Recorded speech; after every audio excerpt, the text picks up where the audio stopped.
Asalaamu calaykum waraxmatullaahi wabarakaatuh. Magacaygu waa Cabdiqaadir Dubad. Ku soo dhowow channelka haddii aad ku cusub tahay. Fadlan subscribe saar si aad ula socotid tutorialska iyo casharada muhiimka ah aan soo geliyo. Maanta qaybtan waxaan kaga hadli doonaa one of the Excel functions taas oo ah exact function. Haddaba maxay tahay exact function? Maxaana loo isticmaalaa? Exact function waa one of the Excel functions oo loo isticmaalo isbarbardhigga laba text ama laba qoraal si loo ogaado inay isku mid yihiin exactly iyo inuu farqi u dhexeeyo. Waa sida ka muuqato ereyga maaragtay ama magaca functionka oo ah exact.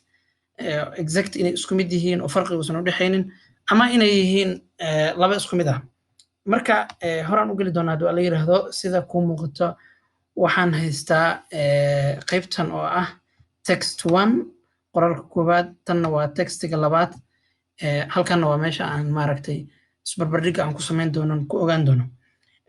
Haddaan gudaha usii galno mar walba oo maaragtay formula la qoraayo calaamadaas equal baan ka hormarin doonaa. Marka sidaas ay u qoran tahay exact ayaa la yiraahdaa waa kaa. Marka halkan waxaa kaaga muuqdo maaragtay in formulaga ama functionka exact uu qaadanayo two arguments waxa weeyaan ama arguments waxaa loola jeedaa waxa aad ku shaqaynaysid markaas. Marka two argumentiga ayuu qaadan doonaa. Midda koowaad waa text 1 oo ah kan labaadna waa textigan maaragtay oo ah text 2. Kadib parenthesiskaasaan xiraynaa equal aan leenahay. Equal marka dhahdid labada text ama qoraal aad isbarbardhigaysay haddii ay isku mid yihiin oo exact same ay yihiin waxa uu kuu soo return garaynaya ama kuu soo celinaya Excelka ama functionku kuu soo celinaya true oo ah waa sax, waa isku mid, farqi uma dhexeeyo.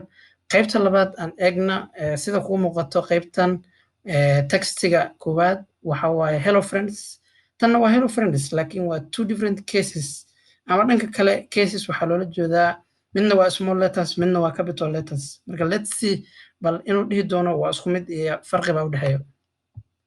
Wow. Waxaa noo soo baxday false oo ah inay farqi u dhexeeyo. Taa micnaheedu waxa ay tahay Excel functionkan waa case sensitive. Case sensitive waxaa la yiraahdaa haddii labada waxyaalood isbarbardhigaysid ama aad isticmaalaysid ay different maaragtay in terms of maaragtay capital letters small letters ay kala duwan yihiin isla markiiba maaragtay jawaabta uu ku siinayo waxay noqonaysaa mid taas ku xiran. oo haddii farqi u dhexeeyo oo ay yihiin capital letters small letters wuxuu ku leeyahay maaragtay isma qaadan karaan. Marka sidaasoo nagu siiyey false. Hoos haddii aan usii kacno labada kalena aan fiirino false uu na siiyey. Hi iyo bye of course labadan text farqiga u dhexeeyo. Tanna thanks iyo thanks waa true. Marka waxaa loo isticmaalaa exact functionkan inaad isbarbardhigtid textigan koowaad iyo textiga labaad. Marka adigu textigaaga wuu badan karaa. Tusaale ahaan laba daato fara badan baad haysan kartaa oo midna maaragtay uu kugu jiro columnkan midna columnkan ama rowgan iyo rowgan. Marka isbarbardhigga waxa aad ku samaynaysid adigay marka ayada kugu xiran tahay laakiin waa text ama qoraal si aad u ogaatid inay yihiin laba exact ah oo ama isku mid ah ama uu difference u dhexeeyo oo ku siinayo markaas values ama false uu ku soo celinayo.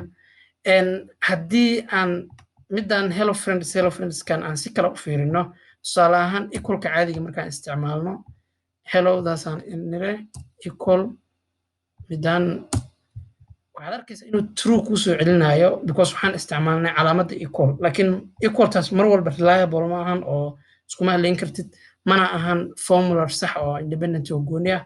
Marka exactgaasa runtii aad u recommend garan lahaa.